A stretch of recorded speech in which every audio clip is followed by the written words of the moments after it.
Pada episode sebelumnya, Hao mempersilahkan Anna untuk memberikan buku Chosenki Ryaketsu pada Yo.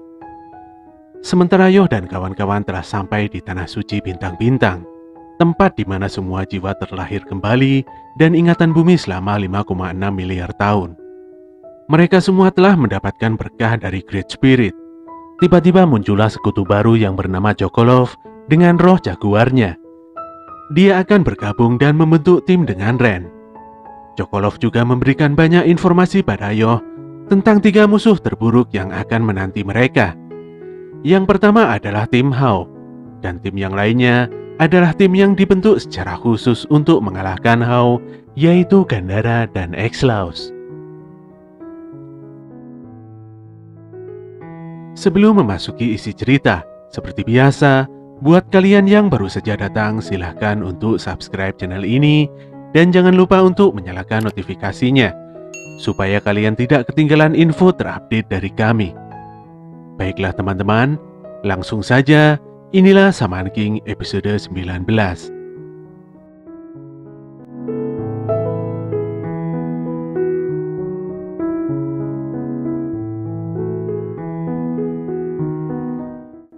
Manta begitu kaget dan gemetaran ketika dia secara tidak sengaja bertemu dengan Faust.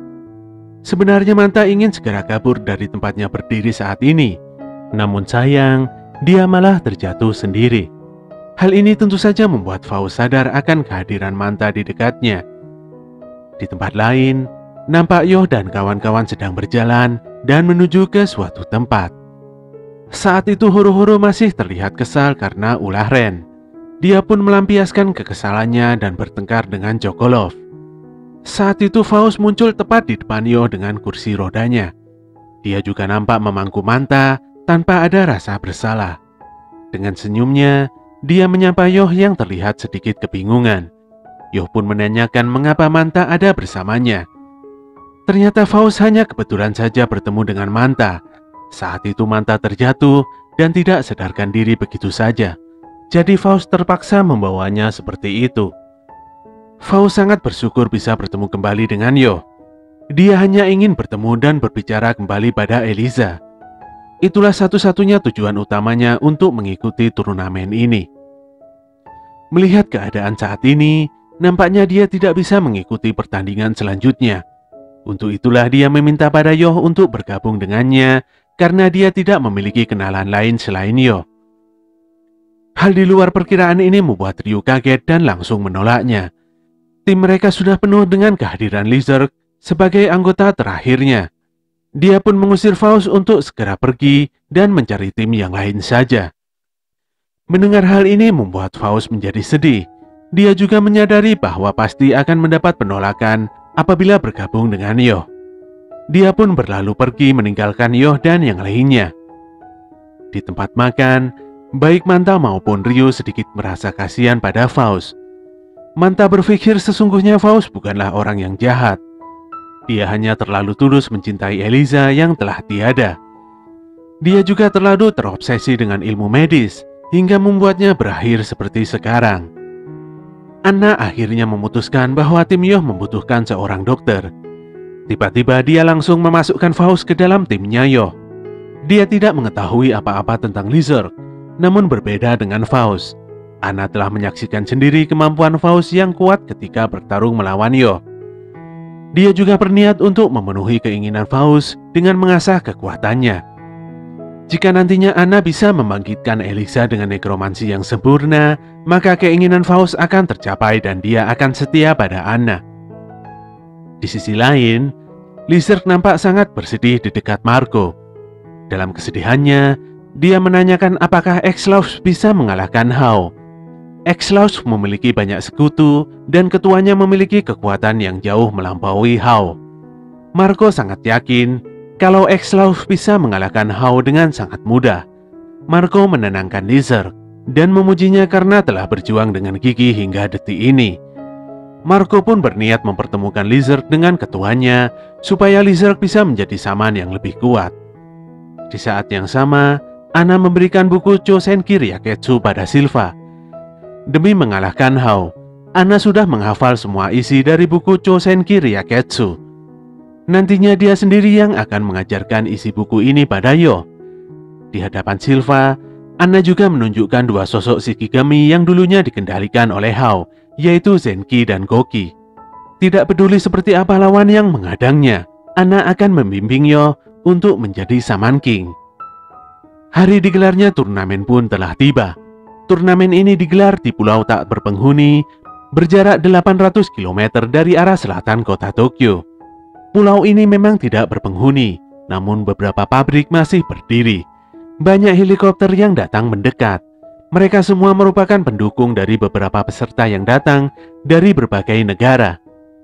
Turnamen ini pun akhirnya telah terbagi menjadi beberapa tim dengan jumlah 63 peserta.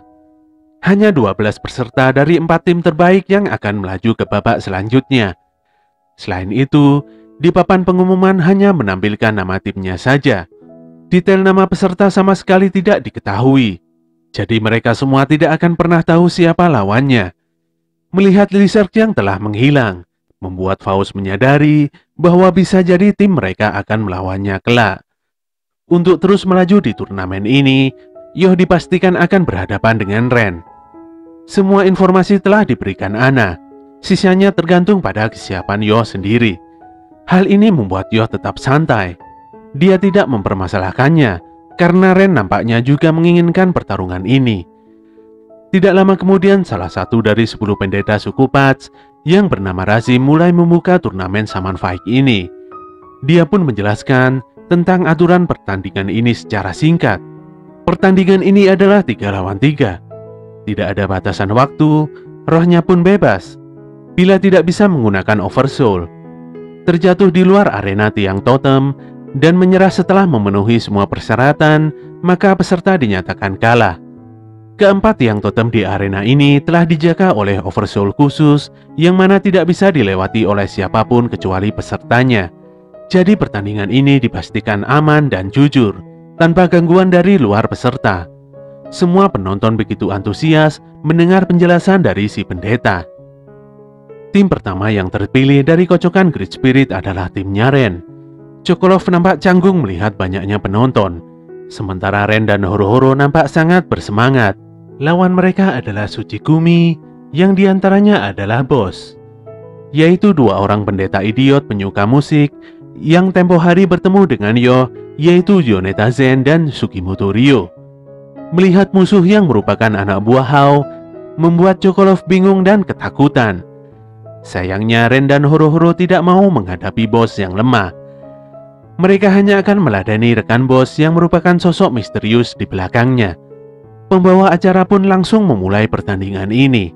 Tanpa banyak bicara, bos langsung menyerang Chokolov dengan serangan khas mereka, yaitu Chimi-Chimi Moryo. Serangan beruntun ini benar-benar mengenai Chokolov dengan sangat telak. Tapi nyatanya, Chokolov masih sehat walafiat. Dia sungguh kaget. Ternyata bawahannya Hao tidak semenyeramkan yang didengarnya. Bos pun tidak membuang kesempatan dan kembali menyerang dengan serangan yang sama. Namun kali ini Mix si Jaguar milik Chokolov dengan santai memakan semua serangan Chimi-Chimi Moryo. Chokolov mulai serius dengan menggunakan teknik Oversoul-nya, yaitu Salve.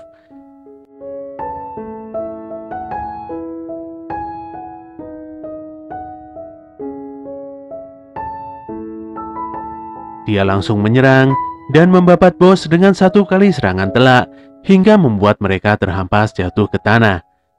Saking cepatnya irama serangan Chokolov, membuat Razim sang pembawa acara sedikit kebingungan. Yo dan Anna mulai paham dan mengakui kekuatan Chokolov. Anna menilai teknik Chokolov adalah teknik tingkat lanjutan. Dia adalah seorang shaman yang bisa mengubah dirinya menjadi jaguar dengan kekuatan Oversoul. Ren mulai curiga dengan 1 orang sisa dari tim Tsuchigumi yang terlihat sangat santai ketika rekan-rekannya telah dikalahkan. Melihat pertandingan ini membuat Hao tertawa lebar. Dia sangat senang karena telah menggunakan bos dalam tim Tsuchigumi ini. Dia tidak peduli dengan hasil dari pertandingan ini. Baginya, pertandingan ini hanyalah sebuah hiburan semata. Walaupun demikian, dia tetap menargetkan kemenangan juga. Sosok misterius yang diketahui bernama Peyote langsung menendang Zen dan Ryo yang masih terkapar di lantai arena. Walaupun bos sudah tidak bisa bertarung, namun Peyote tetap memaksanya. Hal ini membuat Chokorov tidak ada pilihan lain selain menyerang Zen dan Ryo. Anehnya, kedua orang ini masih bisa berdiri setelah menerima serangan lanjutan dari Chokorov. Chokorov menjadi kebingungan, padahal dia yakin kalau mereka pasti tidak akan bisa berdiri lagi. Apabila serangan ini dilanjutkan, kemungkinan Zen dan Ryo akan benar-benar tewas. Di sudut tempat, Ren menyadari bahwa bos telah kehilangan kesadarannya. Dia tidak akan tertipu oleh trik Peyote. Selama ini, nampaknya Peyote telah menanti kesempatan di mana bos tidak sadarkan diri. Hal ini dilakukannya agar bisa sepenuhnya mengendalikan mereka berdua.